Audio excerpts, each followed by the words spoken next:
တော်ထင်ရှားဖယားလက်ထက်ကသာဝတိခေါ်တဲ့ရွှေမြို့တော်ကြီးမှာသာဝတိမြို့ပေးသားကြီးဘာမြို့ပါလိမ့်ပစ္စည်းဥစ္စာကျွယ်ဝတဲ့မဟာဓနတထေးကြီးတထေးကတော်ကြီးမှပေါက်ဖွားတဲ့သမီးလေးတစ်ယောက်ပေါ့အဲ့ဒီမိန်းကလေးကြီးကိုချင်းဝတိအမြဲတီလို့ပတ္တစာရီလို့သူ့နာမည်လေးဒီလိုမှဲ့ခဲ့တထေးသမီးလေးဆိုတော့သွေးကြီးမွေးကြီးနေနိုင်တဲ့အဆင်ရှိတော်လဲသွေးကြီးမွေးကြီးမနေခဲ့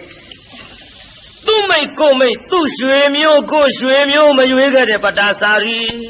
အဲ့ဒီပတ္တစာရီတို့အိမ်မှာခိုင်းစေပြီးတော့ထားတဲ့ကျွန်းယောက်ျားဒါသဆိုတာလူနာမည်မဟုတ်ဘူးကျွန်းနာမည်ဒါသဆိုတာကျွန်းယောက်ျားဒါသီဆိုတာကျွန်းမိန်းမဒါပေမဲ့လို့ကျွန်းလဲလူလဲကျွန်းမို့လို့သူ့နာမည်ဟာမောင်ဒါသာလို့ပဲဒီလိုခေါ်ခဲ့ကြကျွန်းယောက်ျားပေါ့အဲ့ဒီကျွန်းယောက်ျားမောင်ဒါသာသူ့အိမ်မှာခိုင်းစေပြီးတော့မိဘများကထားကြတနေ့တစ်၌ကြတော့မောင်ဒါသာတလင်းနဲ့တရွင်းဆွဲပြီးတော့မြက်ထိုးသကိုပြိဿစရင်ငှားကိုစရင်ငှားဆိုတော့တလင်းနဲ့မှာစဘာနေဖို့ကောက်လိုက်နေချဖို့မြက်တွေကိုထိုးပြီးတော့နေတဲ့အခိုင်အတန့်တထေးသမီးလေးပတ္တစာရီလေသာတကားလေးဖွင့်ကြည့်လိုက်အော်ကြည်စမ်းမကိုရာသနေဦးခေါင်ကောင်ကြီးတနာစရာကြီးပါလားသူ့ကြည့်လိုက်ရခွန်အားဗလာကြီးကလည်းကောင်းပါပြီတဲ့နဲ့စရင်ငှားသာဆိုရလူကျော်လူခန့်ကြီးနောက်ဘဝကပုဝေစာကတပုံညာတာဆိုတဲ့ဒါနစက်ကြီးကပြက်ခဲ့ပေလို့ကိုရတာပစ္စရှိတဲ့ထေသာဆိုရင်ဘလောက်ထိအောင်လူချစ်လူခင်ပေါ်လိုက်မတော့အမလေးခုတော့ရုပ်ရည်လှသလောက်စရင်ငါဆိုတော့အောက်တန်းကြနေလို့ချစ်သူမရှိခင်သူမရှိဖြစ်နေတဲ့တော်ဘဝကိုဘသူတွေမသနာဖြစ်မလို့ကျုပ်တနာလိုက်လေချင်းကျုပ်တနာလိုက်လေချင်းနဲ့တနာကလေးကမနေဘူးပြိဿသောဟာတော့မှာပြိဿကြီးတနာရင်ဘာဖြစ်တော့မှာသွားတော့မှာဘယ်နေတော့ဖြစ်ဖူးတဲ့မိဘများမသိအောင်အလစ်အသာလေးဆင်းပြီးတော့မျက်ကူထိုးတာကောင်းတိုက်ပေါ်ကဆင်းသွားကိုရာသလှမ်းခေါ်လိုက်ဟာလမ်းလိုက်တာမဘာရာရဲ့ဘာတော့ခမဘာတော့မလုံးနဲ့လာအောင်ဒီကိုဟုတ်ကဲ့တက်ပြောလေလုံမနေနဲ့ဒါမဲ့တော့မြက်ထိုးနေတာမြင်လို့နေဘူးခေါင်ကောင်ကြီးကျုပ်ကတနာလို့မျက်ကူထိုးမလို့ပေးပါကိုရာသရဲ့တရွင်းဟာနေပါစီမောပါရဲ့ကျုပ်ဒုက္ခဖြစ်ခြင်းဖြစ်ပါစေတော့လက်ဖဝန်းနုလေးခမတရွင်းထိုးရင်သွေးကြီးဥသွားမှာပေါ့ဩတော့တနာလို့ပြောနေတာတနာတော့တနာတာပေါ့ဗျာနေပါစေကျုပ်အလုပ်ပါခမအစီကနေရဲ့အလုပ်လုပ်ရမှာကကျွန်တော်ရဲ့တာဝန်မပါရာရှိပါစေတော့တဲ့ခဲ့နေတော့တနာလို့ပြောတာတော့ပေးနေပါစီဗျာပေးပါလို့ပြောနေပါစီဗျာဟောတော့ပေးပါလို့ပြောနေတရွေးဆွဲလူတကိုပရိသ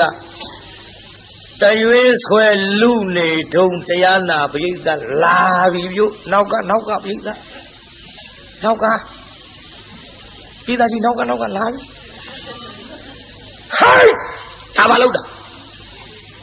တထေးကတော်ကြီးမျက်နှကြောတင်းနေနဲ့လှမ်းငေါက်လိုက်ဟိုင်းဆိုတရွေးဆွဲလူနေရအတလမ်းသွားတထေးကတော်ငေါက်လိုက်တော့သူတို့လက်ထဲကတရွေးကလေးကအခြေမလှတော့မြေခရှာတာပေါ့တရွေးကလေးလွတ်ကြပြီးနှစ်ယောက်သမားတရားနာပြိဿတယောက်မျက်နှာတယောက်ကြည့်လိုက်တထေးကတော်ကြီးကြည့်လိုက်ဟဲ့ဒါသခင်ဗျာ မင်းပါလို့ဟောဗျာကျွန်တော်မြတ်ထိုးနေတယ်လေတော်တော်ရဲ့ဟုတ်ကောင်မသွားတိုက်ပေါ်တက်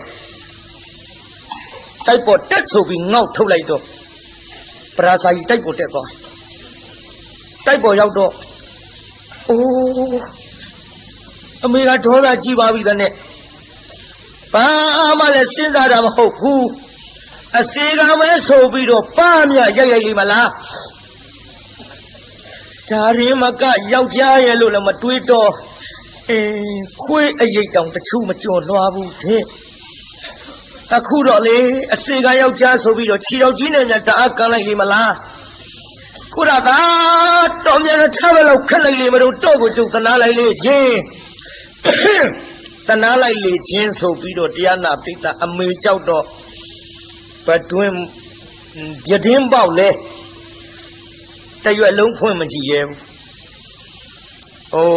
ပတ်တာကြားတွေကလက်တလုံးလောက်ဟာလေးတွေကမျက်လုံးလေးမတော့တော်သွင်းကြည့်ဟဲ့ဒါသာခင်ဗျာမင်းတာပါလို့ဟာကျွန်တော်မျက်ထိုးနေတယ်လေတော်တော်ဟေးမျက်ထိုးတာပြောတာမဟုတ်ဘူးခင်ဗျာကျွန်တော်နားမလဲပါလားခင်ဗျာမင်းကငါမုံလာဥလုံးမနေပါနဲ့ကွငါမျက်စိအောက်တယ်ငါသမီးနဲ့ဆွဲလာငင်လားနဲ့ဒါကကမင်းနေတာဟာတော်တော်ရဲ့အဲ့ဒါကျွန်တော်အပြစ်မဟုတ်ပါဘူးခင်ဗျာကျွန်တော်မျက်ထိုးနေတာကိုလေဒေါ်တော်သမီးကတနာလို့တဲ့မျက်ကူထိုးမယ်တဲ့အဲ့ဒါဇွတ်ဆွဲလို့နေပါစေလို့ကျွန်တော်ကပြောတာမရဘူးသူကဇွတ်လူတယ်ခင်ဗျနောက်ငါသမီးနဲ့ဒီလိုတရင်တနှီးနီးကကငါမမြင်ဘူးမြင်ရင်မင်းငါအိမ်မော်ကဆင်းတော့အတော်ဆိုးတဲ့မိန်းမကြီးဟုတ်ကဲ့ခင်ဗျာမမြင်စေရပါဘူးလို့အဲ့ဒါလို့တာဝန်ခံလိုက်တော့တထေးကြော်ကြီးတိုက်ထဲဝင်သွားတိုက်ထဲရောက်တော့တထေးကြီးဘာတော့မေးအော်ကြီးဖြစ်ကျင်နေဘာရမလို့တော့တော်သမီးအကြောင်းတော်သိရလားဒီမဲ့တော်သမီးနဲ့လေဒါသားနဲ့ကပ်ပြီးတော့ဟောဒီမဲ့ကျုပ်မပြောချင်ဘူးနော်တနေ့ကြတော့လေတနေ့ကြတော့သူများတတွေးကွက်ပက်လက်မျောမယ်တော့ဒါကြောင့်ကျုပ်လေတော်သမီးဒီတိုင်းထားနိုင်ဘူးတော်သမီးဒီတိုင်းထားနိုင်ဘူးဒီလိုပြောလိုက်တော့ပဓာလေးကအပေါ်ကဟိုတရားနာပိဋကအထက်ဆုံးလေကတိမျက်နှာလေးနဲ့အမိအောင်ငုံပြီးချောင်းကြည့်နေရကတော်သမီးဒီတိုင်းထားနိုင်ဘူးဆိုတော့တုံသွားဟင်တော်သမီးဒီတိုင်းမထားနိုင်ဘူးလေငါဘယ်မှပို့မလို့ပါလေအမေတို့ပဲလို့မလို့ပါလိမ့်မလဲနားထောင်နေတုံးခြင်းမဲ့တော်သမီးဒီတိုင်းထားရင်အစေကနဲ့မှားလိုက်မယ်လေရင်ပါပြီးတော့တနေ့မှားမှသေးကြတယ်ဒါကြောင့်ကျုပ်လေဟောတော်သမီးကိုတောင်မြင်ကတထေးသားနဲ့မြန်မြန်ပေးတော့မှဖြစ်မယ်လေဒါသမီးမိန်းကလေးမွေးထားမင်းတာဝန်မယ်မှန်တော့မိခင်နေမှန်တော့အယောက်ျားသားလေးဆိုငါတာဝန်မယ်ကွမင်းဖမေစီစဉ်အဲ့ဒါလို့ပြောလိုက်တဲ့စကားကြတော့ပတ္တစာရီလေဘာပြောကောင်းမလဲကတင်းမောတအားပြေးပြီးတရားနာပရိသတ်ရေကတင်းမောအာရမောက်မျက်နှာပေါ်ခေါင်းအောင်ကအိုးတရားနာပရိသတ်အသေးသေးရင်နဲ့တလျက်လျက်နဲ့ခံစားရတဲ့ဒဏ်ချက်ကအပြင်ဘက်ငေါက်ထုတ်တာမျက်ရည်တွေကိုတုတ်ကနေကြလာမျက်ရည်တွေပေါက်ကြလို့ခေါင်းအောင်ကြီးတအားဖက်တော်ကြာခေါင်းအောင်ကြီးလွှင့်ပြေးတော်ကြကရင်မောတက်လိုက်အောက်ဆင်းလိုက်တောက်တဲ့ခတ်လို့မယူနိုင်ဘူးကိုရသာလွယ်လို့ရှိရင်ငါလည်းသူ့မှာမယူနိုင်ဘူးကိုရသာပြုတ်ပါကြီးဒီကိစ္စတွေတော်သိရလားဟဲ့လေကိုရသာလည်းမနေရရင်ငါသေးခြင်းသေးပါစေတော့ကိုရသာအဘောတနာယာကစပ်ပြီးတော့ငါမေတ္တာရှိနေမိပြီမဖြစ်ဘူးဒီကိစ္စကိုရသာပြောမှဆိုပြီးတရားနာပရိသတ်ရေနောက်တနေ့မိဘအလစ်မောင်ဒါသနေတဲ့အစေကံတောင်းလျာဆင်းသွားမောင်ဒါသကဒူးပေါ်ပေါင်ပေါင်နဲ့ပေါ်တင်ကလေးကြီးချိတ်လို့ပလွေလေးပါးစပ်ထဲတက်လို့တွေးအမှုတ်တော့ကိုပြိဿအစေကံဆိုတော့ဘာရဲ့မဟုတ်တာမို့ပလွေလေးတက်ပြီးမှုတ်နေတော့မဘရာကအနန္နာရောက်ကိုရသ မှုတ်ရင်တတ်ထားတဲ့ပလီဆွဲနှုတ်တာတွစ်ဆိုတခါလေမှုတ်ရင်ကိုပြိဿမှုတ်ရင်တတ်ပြီးတော့ဆွဲနှုတ်တာတွစ်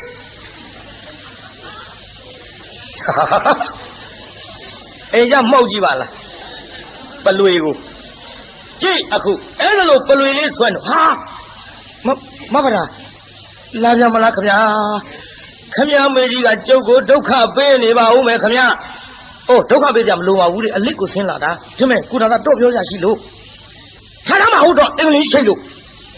ဟုတ်ကဲ့ဆိုထားထိုင်လိုက်တော့မဗရာကအနာနာကတ်ထိုင်မောင်နာသားကဟိုဘက်တိုးသွားမေဒီမဲ့ကုနာကတော့ကကျုပ်ကိုကြောက်နေသလားမဗရာကြောက်လို့တော့မဟုတ်ပါဘူးခင်ဗျာမေကြီးလိုက်ကျုပ်ဒုက္ခပေးနေပါဦးမယ်အိုးမပေးပါဘူးဒီမဲ့ကျုပ်ပြောစရာရှိရခတ်သွတ်ပြောမယ်နော်ဟုတ်ကဲ့ကျုပ်ကိုလေအဖေနဲ့အမေတို့ကတော်နဲ့တလင်းနဲ့တရွန်းဆွဲပြီးလူနေစဉ်အခါတုန်းကအဲ့ဒါကိုမြင်သွားတာနဲ့တနေ့ကျတော့အစည်းကန်းနဲ့တထေသမီးရင်ပါပြီးတော့နိစ္စသွားလိမ့်မယ်ဆိုတာနဲ့အမေကကျုပ်ကိုလေတောင်းမြင်တထေသားနဲ့ပေးစားတော့မလို့တဲ့တော့ဗျာအဲ့ဒါဘာပြုတော့မဗရာရဲ့တော့ပဲလို့သဘောရမဗရာပဲလို့သဘောရမလဲတထေသားနဲ့တထေသမီးရွှေနဲ့မြနေနဲ့လားတင့်တယ်ပါတယ်မမရဲ့ဒါကြောင့်ဆင်းရဲသားမှမဟုတ်ဖဲနဲ့တထေသားနဲ့တထေသမီးဆိုတော့တိုက်ကြီးတစ်လုံးကနေနှလုံးရွှေပုံကြီးပေါ်စားရမယ်ဘဝယူလိုက်ပေါ့မဗရာရဲ့ဟောတော့ဒုက္ခပါပဲကြားကြောက်လို့ရှင်ကြီးကိုပို့ဆိုးနေထမရဲ့ဒီမဲ့ကိုရတာကျုပ်ကတထေသားကိုမယူနိုင်ဘူးမဗရာစိတ်ကူးမလွယ်နဲ့မိဘများဆိုတာသားသမီးစင်းစင်းမြင်ရနာလာမြင်နဲ့ခင်ဗျယူလိုက်ခက်တော့တာပဲဒီမဲ့တော့အကူလို့ကျုပ်ကလာတိုက်မယ်နာဒီမဲ့ကိုရတာကိုကျုပ်ပြောရအောင်မယ်တော့ဒီအစေကံတောင်းလျက်နာဒီနှင်းစီပင်မသူစိုက်ဟာကျွန်တော်စိုက်တာဗောမဗရာရဲ့အဲ့ဒီတော့စိုက်ထားတဲ့နှင်းစီပင်ကနှင်းစီပွင့်ကလေးတွေလေမနှစ်သက်ဘူးလားဟာကျုပ်စိုက်တဲ့သစ်ပင်ပန်းမယ်ရေလောင်းပြီးတော့ထားတဲ့ကိစ္စကျုပ်နှစ်သက်လို့စိုက်တာကျုပ်နှစ်သက်တာဗောဒါမဲ့ဒါဖြင့်တော့စိုက်ထားတဲ့ပန်းမယ်ကနှင်းစီပွင့်ကလေးသူများခူးသွားရင်တော့စိတ်ထဲဘယ်လိုနေပါဒါလို့ကျလို့ခုတာယူဗောမဗရာရဲ့ဟောတော့ငါတော့သေးချင်တာပဲဘယ်နဲ့ဟာယူပါလိမ့်ဒုက္ခပဲကိုရတာဗျာတိုက်ဒီမဲ့မိမစီပြက်တယ်လို့ဆိုခြင်းဆိုတော့ကျုပ်တော့ပြောရတော့မှာပဲတော့ကိုမြက်ထိုးနေတာတနာရကအစအခုလေချစ်မေတ္တာရှိနေလို့ကျုပ်တထေသားကိုမယူနိုင်ဘူးကိုရတာကျုပ်ကိုတိုင်းထားပါနဲ့အထုပ်ပိုးနဲ့ခိုးရကိုကျုပ်လိုက်မယ်ဒီကနားထောင်တော့မိမကယောက်ျားလူစကားပြောနေတာတထေသမီးကအစီကံကိုသွားပြောနေတာကျုပ်လိုက်မယ်ကိုရတာပဲနဲ့တော့မဗရာမဖြစ်ပါဘူးကျုပ်ခမရကိုမေတ္တာမရှိလို့တော့မဟုတ်ပါဘူးခမရအမေကြီးကျုပ်ကြောက်လှကြီးရဲ့မသိအောင်ထွက်ပြေးမဲ့ကိစ္စလွတ်ရာကိုပြေးမှာဘောကုရသားရဲ့ကျုပ်ရှိတဲ့လက်ဝတ်လက်စားနဲ့ယူပြီးတော့လေဒီမှာညတကောင်းကျော်အစိမ့်အချိန်မှာတိုက်ပေါ်အစိမ့်မယ်နော်ဖြစ်ပါမလားမဗရာရဲ့ဘာလို့မဖြစ်မှာလဲတော့ကျုပ်ဆင်းနေမယ်တော့ဟောဒီပမေလေးကစောင့်တော့အိုးဗျာအမေယောက်ျားမူးနေတာဟဲ့ဒီမဲ့အိုးဗျာမလုံးနဲ့ကိုတာသားဒီနားကစောင့်ကျုပ်ညတော့အထုံးနဲ့ဆင်းငယ်မှာတော့ခတ်တော့ကလေးတိုက်ပေါ်ပြန်တက်သွားမောင်တာသားစဉ်းစားတယ်ဒါသားညတော့ဆင်းလာတော့မှာ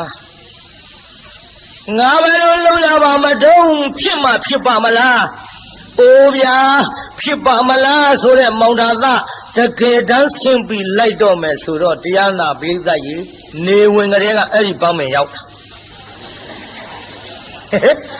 ဖြစ်ပါမလားတဲ့အခုပန်းမင်နေဝင်ကလေးကရောက်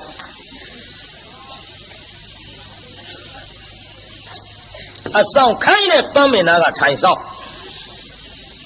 အဖြည်းဖြည်းမှောင်းလာမောင်နာသားဆေးဘောလေးကြီးခဲလို့မဗရာလာရင်မြင်ရအောင်ပေါ့လေမီးလေးဖွားဖွားပြမယ်ပေါ့ အပြစ်မဲ့မီးဖွာပြတော့လည်းပဲတထေကြီးတော်ကြီးမြန်မာဆိုလို့ပစိုးစုံလေးနဲ့မီးဖွာပြကြောင်းမှုပဲဆိုရင်ဒီကောင်ဒုက္ခပဲပစိုးစုံနဲ့မီးဖွာပြတာမြန်မာဆိုလို့လည်းဖွာရတာကိုကြည့်တရားနာပြေးတာအဲ့ဒီတိုင်းဆောင်တကောင်းကျိုးအချိန်ကြတော့မဗရာအထုပ်ပိုးနဲ့ဆင်းလာပြုဆင်းလာတော့လေဟေးဟုတ်မဟုတ်ကလားကိုရတမဗရာပြေးတာရဟိုညဆိုတော့ခိုးပြေးမဲ့ကိစ္စမို့တိုးတိုးတန်ပြောရတယ်ကျုပ်ကတိုးပြောအားရတာမဟုတ်ကိုရတမဗရာလာခါတော့ပေါ့မဗရာရေသွားကြဆိုပြီးတော့တယောက်လက်တယောက်ဆွဲပြီးတော့လွတ်ရအဝေးလို့ပြေးလိုက်ကြတာတရားနာပြိတ္တာသာဝတ္ထိနဲ့အတော်ဝေးกว่าတဲ့ဌာနမှာဟောအိမ်ကလေးဆောက်ပြီးတော့နေကြစီတယ်လည်းဝလဲစားလေးတွေနဲ့တဖြည်းဖြည်းတစတော့ဖြစ်သလိုစားကြဒီလိုအတူတကွနေပြီးတော့လာကြဆင်းရပေမဲ့လို့ပစ္စည်းဆင်းရပေမဲ့လို့စိတ်မဆင်းရတဲ့ဇနီးမောင်နှံပြေးသားကြီးစိတ်ဆင်းရဲရလားပဲဆင်းရဲမလို့ပြိတ္တလင်းပြီးသားမရပြီးသားကြဒါတွေလည်းခဏပြောခဲ့လို့သိချဲ့ထွင်ပြီးပြောမနေရစေနဲ့စိတ်ချမ်းသာတယ်ကိုချစ်သူနဲ့နေရရင်တချို့သချင်းလေးတောင်ရှိကြရွှေဘုံကြီးပေါ်စံကျင်ဘူးတဲ့ဗျတဲအိုအပြက်ကလေးတဲ့မှာတဲ့ကာမတတ္တိတွေပေါ့အဲ့ဒီလိုကိုချစ်သူနဲ့နေရရင်ထမရင်တော့ရတော့လဲပျော်တယ်လို့ဆိုပြီးမောင်တာသားနဲ့မဗရာရှိတဲ့လက်ဝက်လက်စားလေးစားတော့ပြီးနေလာလိုက်ကြတာတရားနာပိဋကဟောနောက်တူပြောကြစို့တန်ဒီခတော့မောင်တာသားအပါကိုမဗရာကတူလေးကပ်ပြောဘယ်လိုပြောတော့ပိဋကပြောပါနင်တို့ကလည်းတူလေးတူလေးကပြောကြတဲ့ကဟိုကိစ္စဆိုတာသိပြီမောင်တာသားဟာဝမ်းတောက်လိုက်လေနှမရဲ့ယောက်ျားလေးဖြစ်ပါစေသားယောက်ျားလေးဖြစ်ပါစေနဲ့မောင်တာသားဆုတောင်းပြီးတော့လာခဲ့နောက်ကြတော့မိဘသားကပြုံးပါမြေမိဘရထံပြန်ပို့ပါတော့သားသမီးမွေးဖွားတဲ့ကိစ္စယောက်ျားဖောင်စည်းမိမ့်မမိနေတဲ့မောင်ကြီးရဲ့သူများတွေပြောတာကြုတ်ကြားဘူးတယ်ဒါကြောင့်လေမိဘအရင်မှာခေါ်လုံးပြီးတော့မိခင်ရဲ့မျက်နှာအောက်မှာဖွားမြင်နေတဲ့ကျုပ်ကိုပြန်ပို့ပါတော့ခက်တော်တာပဲမပို့ဘူးဆိုပြန်ရင်လည်းပဲလင်းတမျက်နှာတရွာထင်းပြီးတော့လိုက်လာတဲ့မိမသားတနာစရာအသွင်းနဲ့မျက်ရည်စာလေးကြလာတော့မယ်လိုက်ပို့ပြန်ရင်လည်းပဲတရေပေါ်ထိုင်တရေနာစားတဲ့ကောင်းဆိုပြီးတော့သူ့မိဘရွှေမျိုးများကငါတတ်ပြကြတော့မှာပဲအလေတို့တော့လေလက်ပတ်ပြီးပြုံးရတော့ပါပဲကိန်းတော့ဟိုမနေ့ကသွားကြတာပေါ့မနေ့ကရောက်တယ်တော့လေတပည့်ခါသွားကြတာပေါ့နဲ့တပည့်ဖိန်းတို့အရှိဆွဲပြီးတော့လာလိုက်တာဟောတန်တွေကတဖြည်းဖြည်းရင့်မာလာခဲ့တန်တွေရင့်မာလာတော့မိဖုရားကလည်းသိကုရသတန်တော်ပြုတ်မောင်ကြီးတော့အကြောက်လွန်ပြီးတော့လိုက်ပို့တော့မှမဟုတ်ဘူးကုရသမရှိခိုင်ငါသွားတာကောင်းထင်ရဲ့လို့မောင်သာသမရှိခိုင်တကားကလေးကိုတရားနာပြိတ္တတော့ခတ်ဘုရုံကတော့ခတ်သလားတော့မသိဘူးကျုပ်ခုခေတ်နဲ့ရမ်းတုတ်တာခိုင်ခတ်လိုက်ခတ်ပြီးတော့ဘေးအိမ်ကမိမကြီးတော့အပ်တော်ဟဲ့ငါတို့မှဘာတော့ဒီတော့ယူထားလိုက်ပါတော်ကိုရသပြလာလို့ရှိရင်တော့ကျုပ်ဟောဒီအိမ်တိုင်းကလေးမီးပြီးတော့စောင့်နေကြနေရမမြင်ရမတွေ့ရရင်တော့မဘာသာရေမင်းပဲအလဲလို့နေတာလုံးလို့တစားစားခေါ်တော့မယ်တော်ရဲ့အဲ့ဒီအချိန်ခါမှာမင်းမယားခေါ်မနေနဲ့သာသမီမွေးဖွားရအတွက်မိဘရထံပြန်ပြီဆိုပြီးတော့ဟောဒီတော့လေးသာအလိုက်ပါတော့ဟဲ့ခလေးမမတော်ဘူးထင်တယ်တူမကြီးတော်သူကတော့အကြောက်လွန်ပြီးတော့လိုက်မပို့လို့တော့တာယူထားလိုက်ပါတော့ရော့ကျုပ်သွားရစေတော့သွားရစေတော့ဆိုပြီးတော့မိဘသာထွက်သွားရောမိဘသာထွက်သွားလိုက်ပြန်လာပြီမောင်တာသ အိမ်တိုင်းကလေးမိဆောင်တဲ့မယားမတွေ့ကြတဲ့ကရင်ထဲမှာပူသွားဟောကြည်စမ်းကျိုးနေကြလေရမရှိတော့ဘူးမမလာလေမမလာလေသမလေးမောင်ကြီးပြန်လာပြီမင်းပဲနဲ့ကြောင့်စီးပြီးတော့မကြိုရတာတော့ဘယ်အလဲလုံးနေတယ်လဲနှမရဲ့ဗရာအိုးမဗရာလေးလေဘယ်လိုပဲခေါ်တော့လဲအတန်မကြရဘေးအိတ်အတော်ကြီးကဟဲ့မောင်တာသားခေါ်မနေနဲ့မိမသားသမီးမွေးဖွားရအတွက်မိဘအရိတ်မှာခိုးလုံးမွေးဖွားခြင်းနဲ့ဆိုပြီးတော့ဟောမင်းလိုက်မပို့တာနဲ့ပြန်သွားပြီမောင်ကြီးဗျာဟာမလေးသာဝတိမျိုးဆိုတာနီးတာမဟုတ်ဘူးတော်ရဲ့မဖြစ်ဘူးကျွန်တော်လိုက်မှာပဲလို့မောင်တာသားလိုက်သွားမိဘရာကလည်းတော်ကြီးတဲ့ရောက်တော့နေစီရက်စီကြီးကိုကူသူမရှိကဲသူမရှိနဲ့ဟောတားယောက်သားလေးဖွားမြောက်တားယောက်သားလေးဖွားမြောက်နေတဲ့ခိုင်မောင်တာသားကရောက်သွားဟာနှမကြည်စမ်းမလေးမောင်ကြီးကနားမဆုံးရလေမထွက်သွားတာကိုဟင်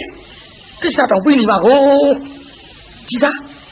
ဟာနင်းနီထိုးထိုးလေးပြေးသားယူကြည့်လိုက်အေးအိုးဟာစုပ်သားလေးဟာဝမ်းသာလုံးလို့ဟောလေဟန်ကြပြီနမသားယောက်ျားလေးပါလားကွယ်လူကလေးဖေဖေရှိလာတဲ့ကလေးလေးပွေချီပြီးတော့နှမမင်းဒီကိစ္စကြောင့်ပြန်လာပဲမဟုတ်လားကွယ်မောင်ဘဝလည်းမင်းသိပါတယ်အစီကံဘဝနဲ့တထေသမီးခိုးပြီးထွက်ပြီးလာရတယ်ဘဝအကယ်၍မိဘထန်သာမောင်ကြီးလိုက်ခဲ့ပါကနှမရေမောင်ကြီးလိုက်ခဲ့ပါကဒုက္ခပေးကြတော့မှာပဲမောင်ကြီးမတနာရကြပါလိမ့်မကိုင်းဒီကိစ္စပြီးမှအိမ်မဲပြန်ကြပါစို့ခေါ်သွားဟောအိမ်ပြန်ပါသွားနောက်တစ်ဖန်ဒီလိုပဲသတ်တန်နေခပြန်တယ်ပြိဿဒီလိုသတ်တန်နေခတော့ဒီလိုမောင်တာသပြန်အပုတ်ခိုင်းနောက်တစ်ဖန်ပြန်အပုတ်ခိုင်းတော့မောင်တာသကဒီလိုပဲမပုတ်ပဲနဲ့ရက်တီဆွဲပြီးတော့နေခဲ့ပြုံမောင်ကြီးတော့လိုက်ပို့မှာမဟုတ်ဘူးကလေးလေးကလည်းမတ်တပ်ပြေးကလေးသားအကြီးလေးကလည်းမတ်တပ်ပြေးလေးဥမမဲဇာမမြောက်နဲ့ဖေဖေမေမေခေါ်ရတဲ့အရွယ်လောက်နဲ့လူလေးခမညာမေမေဟိုငါသားဟိုမေမေတို့လေတာဝတ်ထီမျိုးကြီးသွားရအောင်သားရဲ့ဟာမေမေကဖေဖေမသိပဲနဲ့အော်ခက်လိုက်တာသားရဲ့ဟိုမင်းဖေဖေကလေလိုက်မပို့ဘူးသားရဲ့ဟာဘာလို့လိုက်မပို့တာလဲဗျအော်မပို့ဆိုငါသားနဲ့အမေကပြောရအောင်အမေကလေအခုတဲပုံလေးနဲ့နေရပြီမယ်လို့ဟိုအမေကတထေးသမီးကွဗျာမမေကတထေးသမီးဆိုပြီးဘာဖြစ်လို့ဒီတဲပုံကြီးတဲ့နေရတာတော့ညာဩနေရဆိုလူကလေးရဲ့အမေကတထေသမီးမင်းအဖေကဆင်းရဲသားစရင်ငါမင်းအဖေကိုမေတ္တာရှိလို့အမေကလိုက်လာတော့မင်းအဖေဆင်းရဲတဲ့သူကိုချစ်မိတော့အမေလည်းဆင်းရဲတာပေါ့ဟာခမကြီးတော်အားတဲ့မိန်းမကြီးပက်သားမရှိတဲ့လူကြီးယူလို့ဆင်းရဲတာကိုဗျအိုးလူလေးကိုဖေဖေကိုဒီလိုပြောရဘူးလေသားရဲ့ဆင်းရဲပြီမဲ့လို့မင်းအဖေသားရဲ့ဒါကြောင့်လေဟောငါသားခုဆင်းရဲပြီမဲ့လို့တာဝတိမျိုးကြီးရောက်တဲ့အချိန်ခါမှာမင်းဖိုးဖွားများကလေမင်းကိုတိုက်ကြီးပေါ်ထားမှာသားရဲ့ပြီးတော့ဇေယုံလေးတွေမြေုံလေးတွေလည်းဝဲပေးလိုက်မယ်သားရဲ့ငါသားအဝတ်စားလှလှပပလေးတွေလည်းဆင်းလိုက်မယ်ဒါကြောင့်သားဟိုမင်းအဖေပြန်လာရင်လိုက်ပို့မှာမဟုတ်လို့အဖိုးဖွားများထံရောက်အောင်ငါသားလိုက်မယ်နော်ဗျာ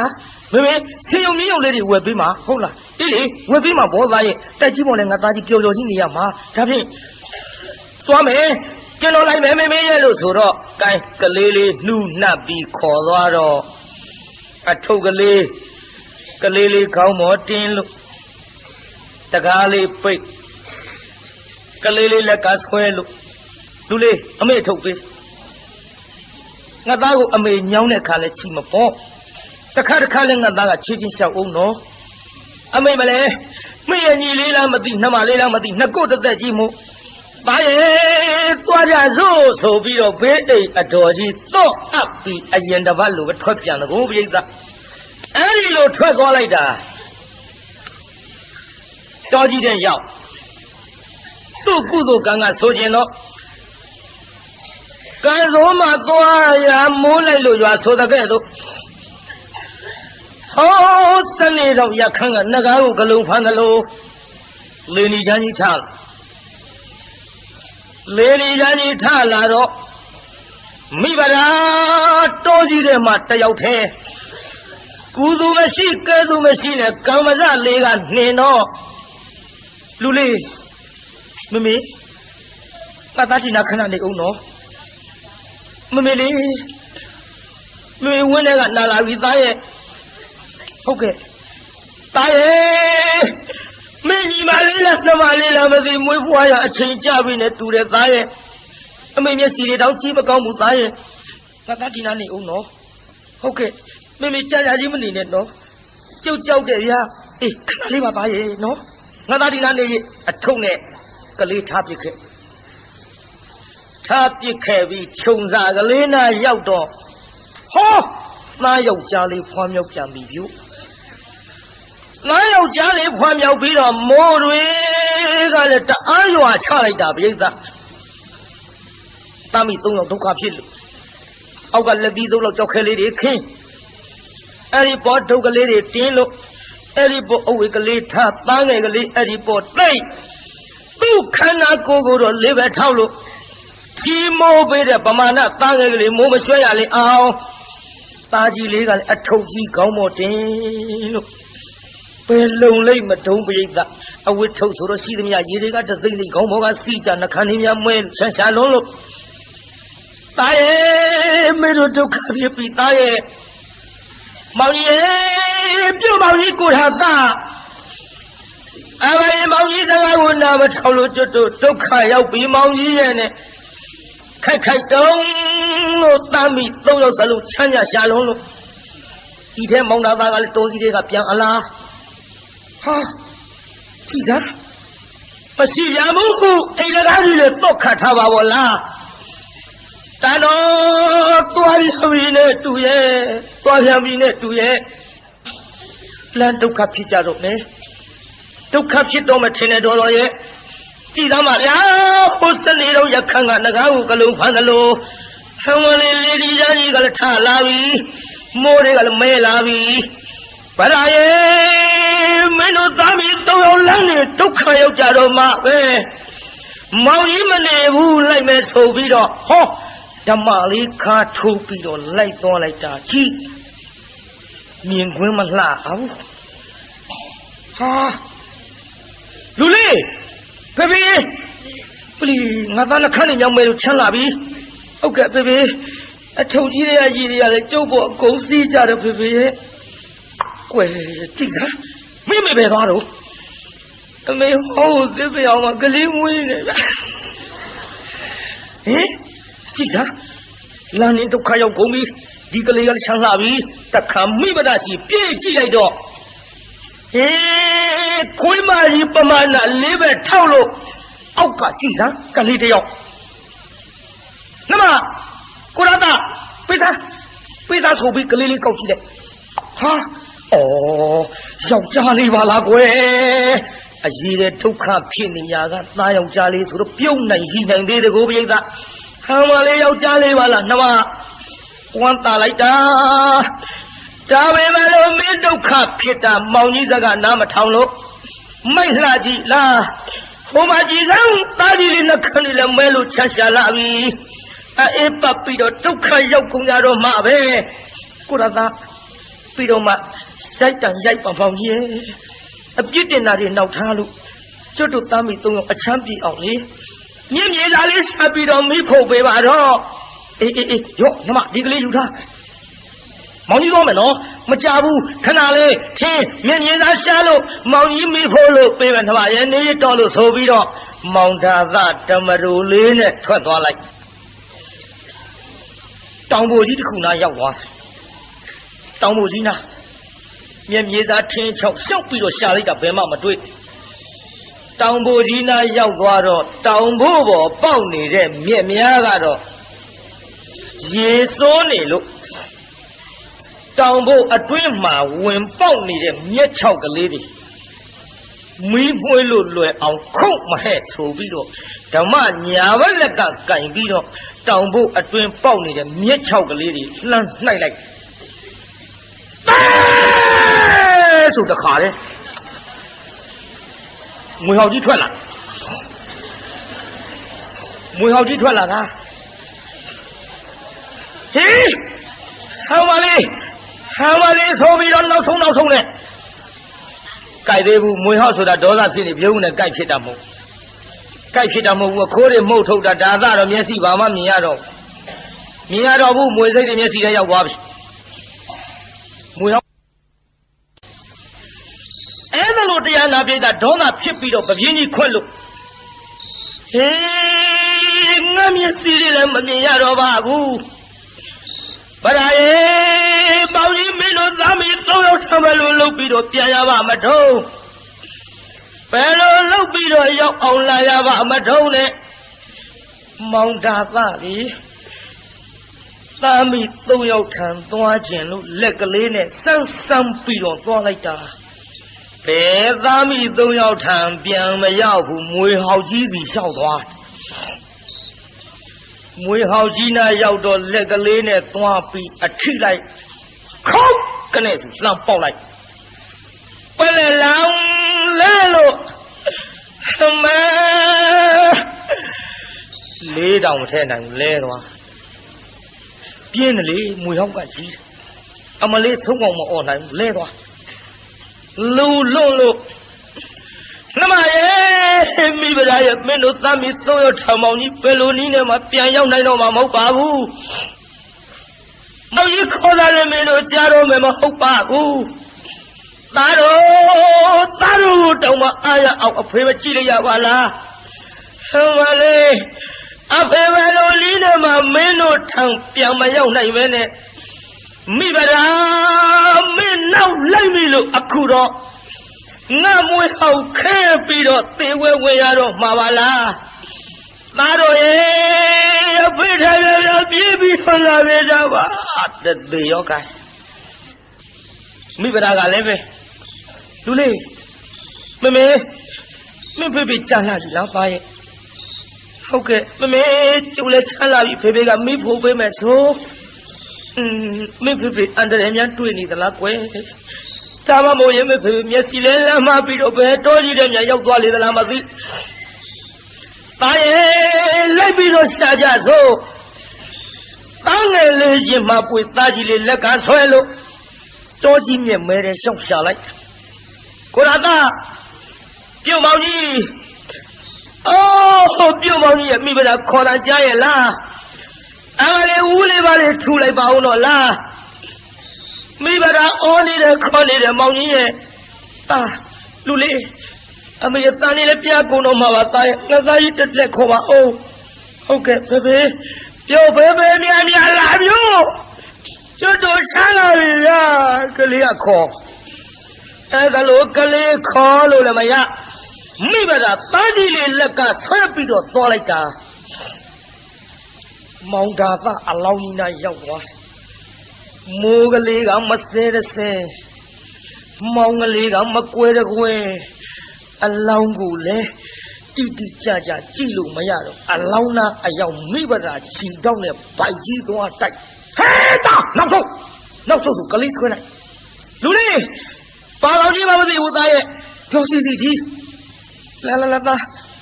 အမေတို့လွတ်ရကိုကွင်းပြီးတော့မဖေးရှားကြစို့အလောင်းကြီးထိမိတော့လေအလောင်းမသိမောင်နေကိုပြိဿသားနဲ့ကောက်တဲ့ဒုက္ခရောက်ပြီးတော့လာခဲ့ရမိဘသားတို့လေမိုးလေးကလည်းဆဲသွားပြီမောင်လေးကလည်းကွဲသွားပြီလူကလေးအမေတို့ပဲစီရောက်လို့ပဲစီတွားရမှလည်းမသိကိုရသားရဲ့ပြုတ်ပေါကြီးမိဘသားတို့ဒုက္ခတွေလာကြည့်လဲပါဦးမောင်ကြီးရဲ့ပြောရင်ဆိုရင်နဲ့ပြန်တွေ့တိုက်တဲ့အလောင်းဆိုတော့လေဟောမောင်ဒါသလဲနေတဲ့အလောင်းကြီးနာရောက်သွားပြန်မျိုး လှန်ကြည့်လိုက်တယ်မိဘသားဟဲ့လူလေးဗျာမမေခုမှကြည့်စမ်းမင်းဖေဖေမှတ်တာပဲဟောပြည့်စည်တဲ့လမ်းမှာခရီးပန်းကြပြီးတော့ခလုတ်တိုက်လဲမုံမုံနဲ့အိမ်မိုးကြနေသူမရဲ့သားရဲ့လာမင်းဖေသွားကြည့်ကြစို့တော့ကြည့်ကြစို့ဆိုပြီးတော့အနန္တရောက်ဟေးကိုတော်ကပြုံမောင်ကြီးအဲ့ဒီအိမ်မောင်ကြီးကြားနေလေသလားကြည်စမ်းမောင်ခေါ်လို့လည်းမရပါလားလူလေးအဲ့ဒီကထိုင်သားရဲ့တားငယ်ကလေးအဝတ်ကလေးနဲ့ထွေပြီးတော့ဘေးနားမှာချကိုတော်ကပြုံမောင်ကြီးမလေးအကွက်ကွက်တင်ညုံမဲလို့ကြည့်လို့မကောင်းပါလားမောင်ကြီးရဲ့မောင်ကြီးဘယ်လိုအဲ့ဒါလည်းတွေ့ပါလိမ့်မထုံးလို့နောက်လှဲ့ကြည့်လိုက်တော့တောင်ပူကြီးမြင်ရဟေးဖယားငါချစ်တဲ့တိုက်ဟုတ်ပါပြီဒီနောက်မှလည်းတောင်ပူကြီးနဲ့ဟာမလေးပြုံမောင်ကြီးမွေးဟောက်ခဲလို့သေဝဲဝင်ပြီထင်ပါရဲ့ကိုရတာပြုံမောင်ကြီးမိမလားခေါ်နေတဲ့ထူပါအောင်တော့လားမောင်ကြီးရဲ့မျက်နှာလေးလှမ်းကြည့်လိုက်တော့အိုးမျက်စိတွေကလည်းကွက်မဲပြီးတော့အမလေးမွေးစိတ်တွေတူပါရဲ့ပြုံမောင်ကြီးဒုက္ခဖြစ်နေပါဗောလားအသက်မရှိတဲ့ပြင်မောင်ကြီးရဲ့အလောင်းတောင်လှဆပ်ပါမမြင်ရပါလားမျက်နှာလေးပေါင်းပေါ်တင်းမဲစီလေးလှုပ်ပြီးတော့ခဏခေါ်ဘယ်လိုမှခေါ်မရပဲနဲ့မိဘကခမငိုရှာတော့ကလေးလေးကပြုတ်ဖေဖေခမအိတ်လာကြီးလားထားတော့လေဖေဖေအမေငိုနေတယ်ဗျအမေငိုနေတာခမမသိဘူးလားအခုအမေငိုနေတယ်မေကိုထားပြီးတော့ချော့ပါအောင်တော့လားအိတ်လာကြီးလားခမထားလေးနဲ့လူကလေးမေအဖေလူစိမ်းငါကြီးအိတ်တာမဟုတ်ဘူး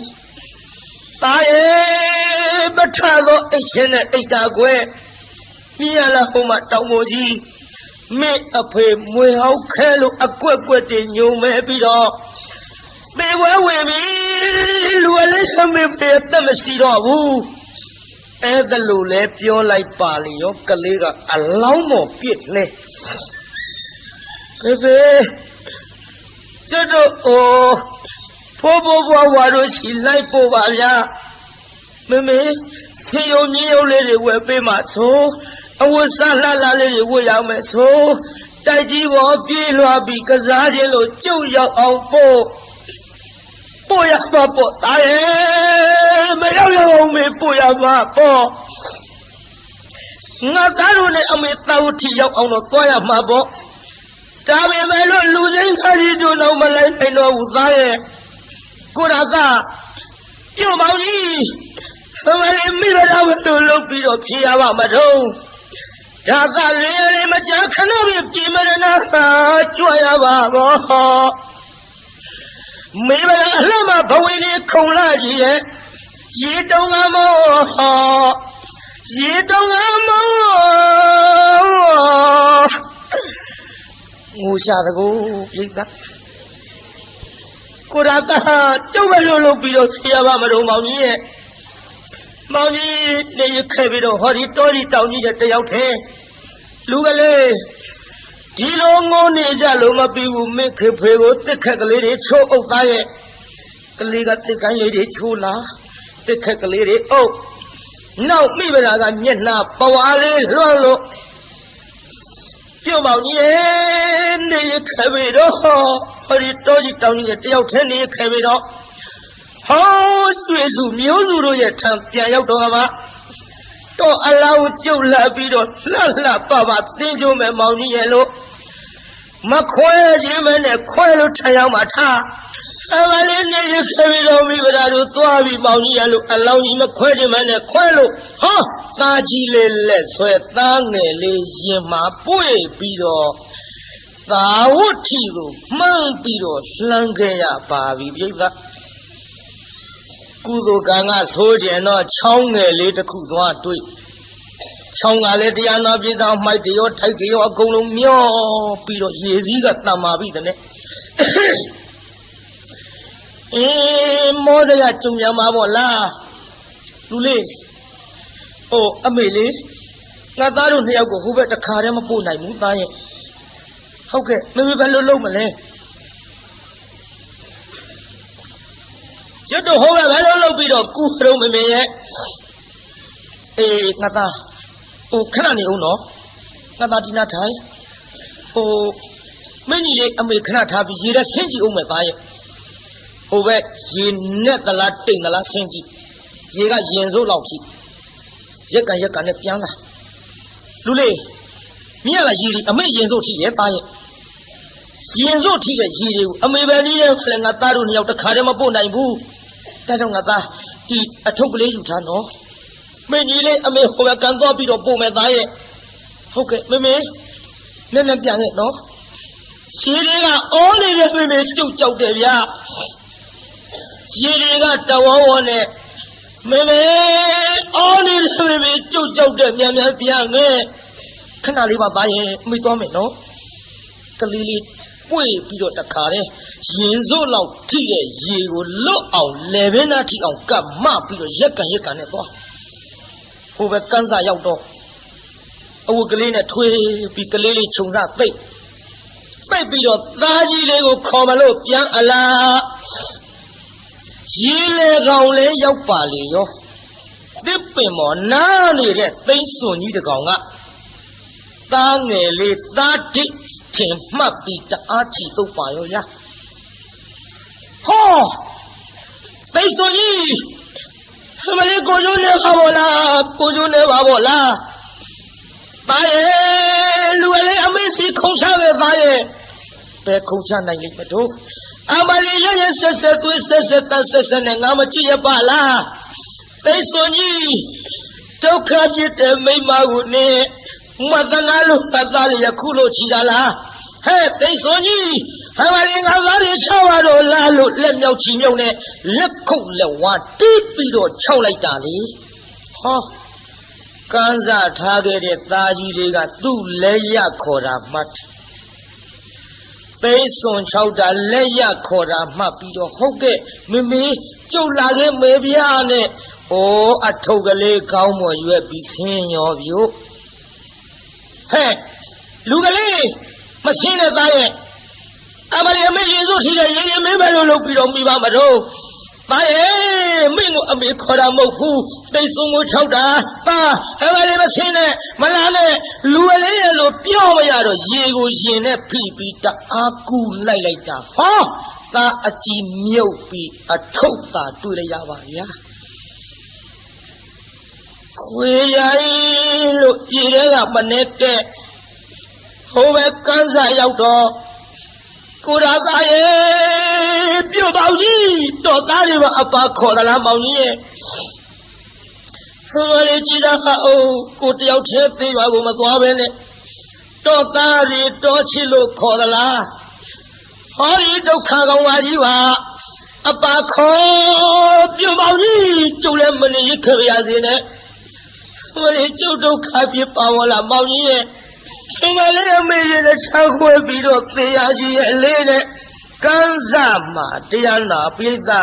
ငိုးနေတုံပြုံးမနဲ့ဟောအဖိုးကြီးတယောက်ရောက်လာဟဲ့ခလေးမ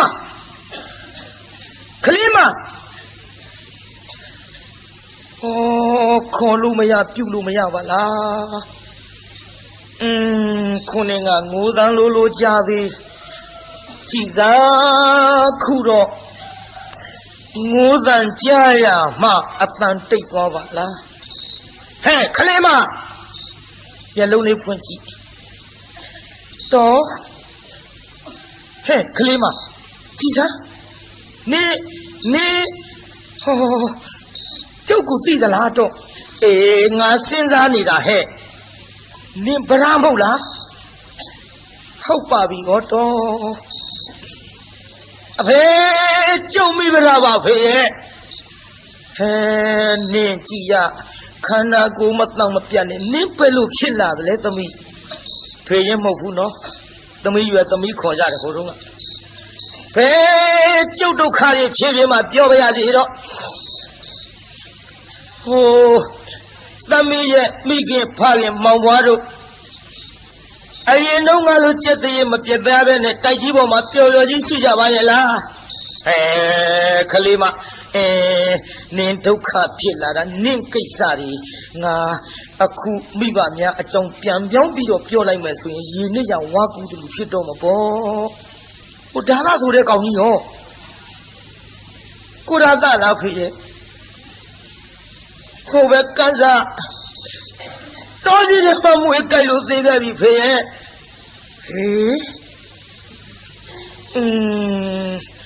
Duka Babela he Pioba Chopijil Pioba Pie Miban Napane Mawai Ajao Oh Keke at me 3 Tapido Nato no Okay 3 Tapido Nato Mame Pie Maninaga Moji Liji Bitanzwa Juare to me Any Moji Liji don't do the Duka Chopima Pioba Zero Mila Nabaya Jang Pioba Payelo Soro, Sunday on Yakan and the guy who belongs on the Lulini Janiga Tala. Now what team Yodo? More lonely a sight, lay lonely Tailaro, Tommy. Lay lonely Tailaro. Now what team them you long think they don't know. What a young car a Chusaro Maro. Pang ego sin and Ninta the low a column Piavia wood, Jimoa Kunda Tommy. Nazamiro Pagan the Tejivia Maro Taijita Zine Pio Zinida Mujira Piot Olympia Mapimasi Wabebu Dodole Cabale Minimogo Quinalo A praying only there. Tajiboni Lucida Jotamasi was hope Seppi Pio Mapotamie, not how the me Cavale Mimo Quindalo Taichi Yinga, Soyapido, Fleduarale, Natami a paye, Natami a meye, Natami Mawaye, no out to the Yenye, Tami, Tabi so they go Javi, hey.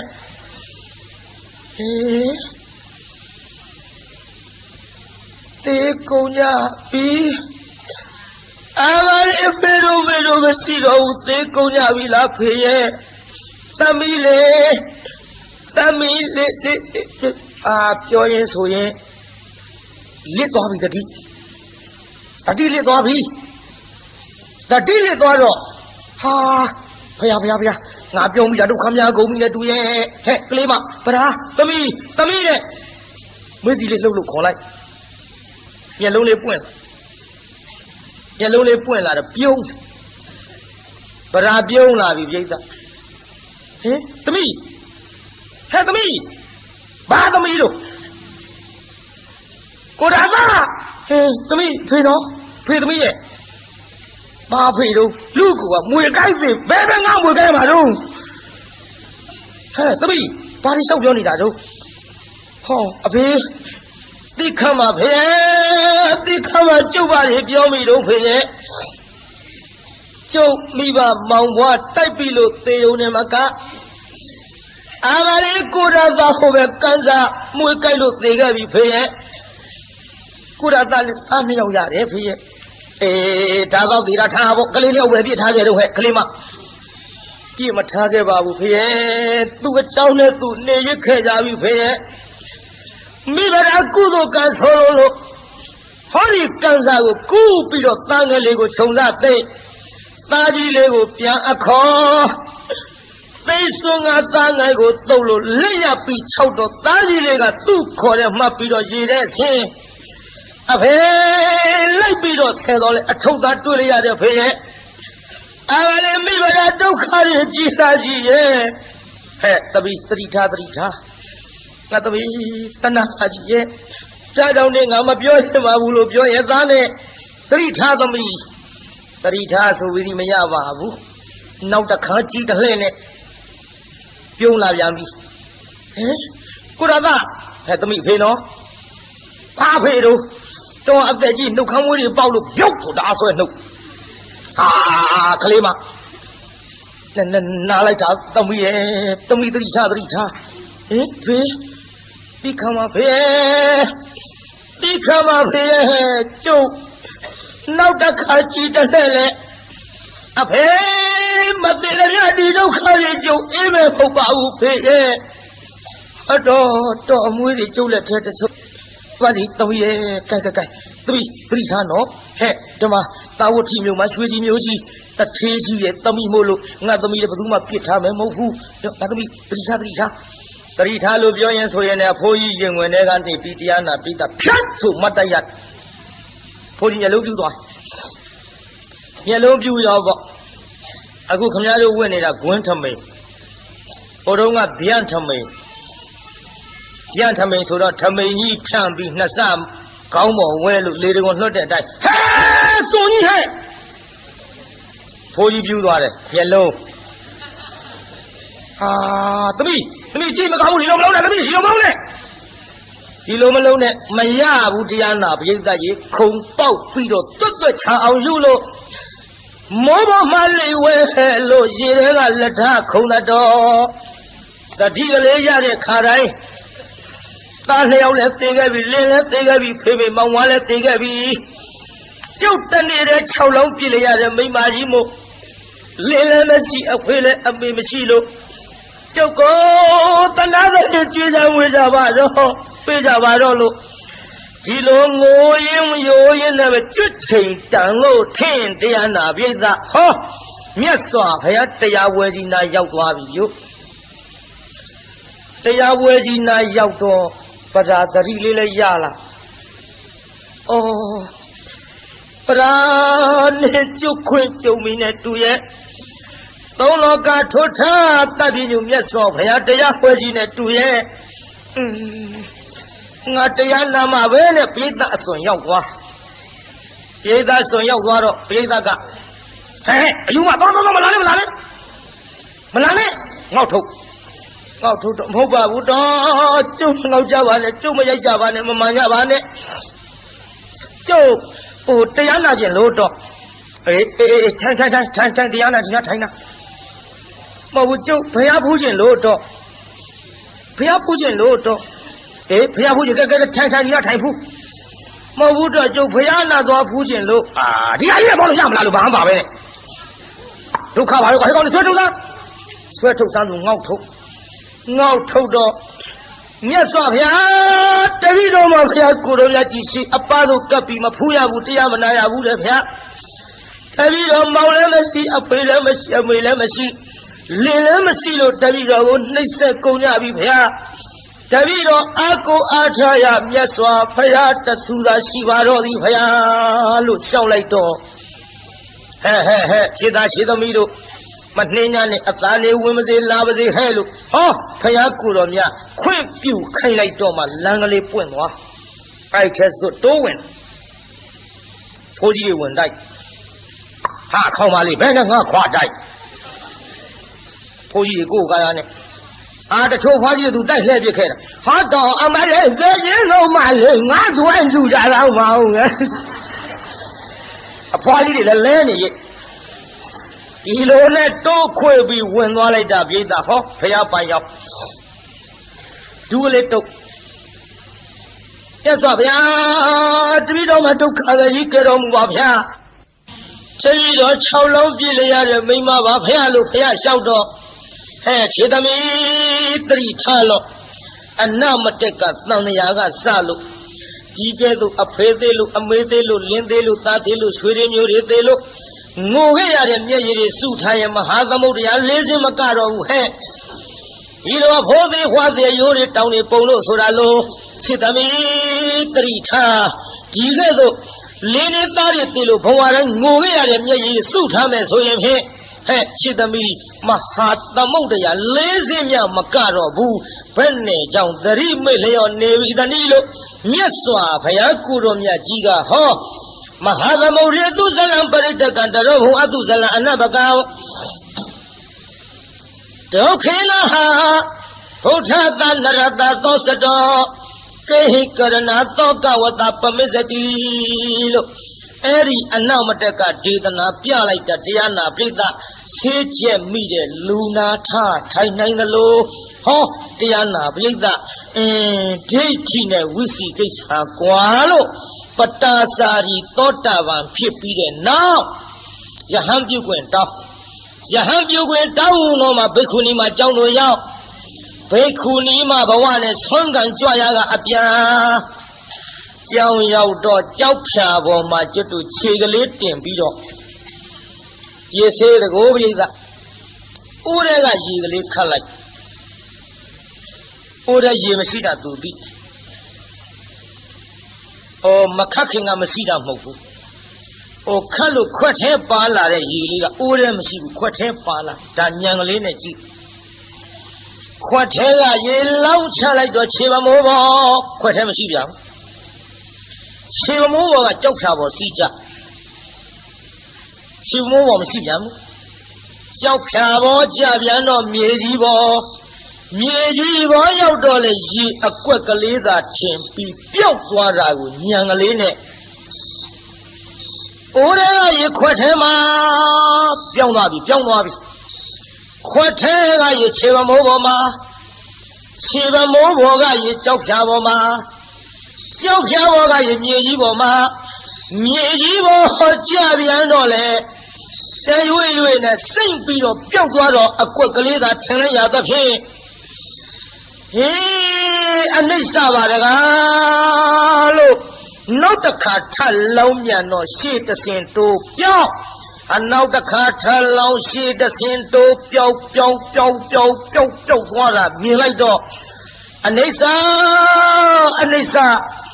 သတ္တဝါတွေဒီဟောဒီရေခွက်ပမာဏတရွေ့နဲ့ရွေလျောပြီးတော့သေခြင်းနဲ့အဆုံးသတ်လို့သံတရားမှာခြားလဲပြီးတော့ဇာတိမပြတ်သမျှဒီဒုက္ခတွေအိပ်နိုင်ရပါဘူးလို့ဉာဏ်ကလေးနဲ့ရှုလို့အနိစ္စကိုသုံးသပ်နေသောခါဘုရားကိုယ်တော်မြတ်ကခြေသမီးသင်္ချာနာမှနဲ့သင်ပြောတာဟုတ်တယ်သင်လောက်တာမမှားဘူးဟဲ့လို့ဩပါဒရောင်ကြီးတော်နဲ့အကူကြီးပေးပြီးတော့တရားနာပရိသတ်ရေမြတ်စွာဘုရားကခြေသမီးကြည့်ခဲ့သို့ခန္ဓာနာယုတ်တို့ရဲ့အဖြစ်ပြက်ကိုဉာဏ်နဲ့ရှုဆင်ခြင်းသောပုဂ္ဂိုလ်သည်တရက်ပင်နေရတော့လေအသက်တရားနေရတော့သူထက်မြတ်သည်ခန္ဓာနာယုတ်တို့ရဲ့ဖြစ်ပြမှုကိုမဆင်ခြင်မဲနဲ့မေလျော့ပေါ့တန်နဲ့ဖြစ်သလိုစားဖြစ်သလိုသွားပြီးတော့နေတဲ့တတ္တဝါများသည်အသက်တရားပင်နေရတော့လေတရက်နေရတော့သူတော့မမြတ်ဘူးချစ်သမီးလို့အဲ့ဒီကဲ့သို့ဒေသနာမိန့်ကြသဖြင့်ပတ္တစာရီထေရီမသည်အာသဝကုန်ခံ၍ပါလာသမျှကံကျွင်းနေအရဟတမေနဲ့တတ်လို့အာသဝကုန်ခံ၍ယဟန္တာမကြီးအစီဖြည့်ကြည်ဖြစ်ရရှာလေတော်သတည်း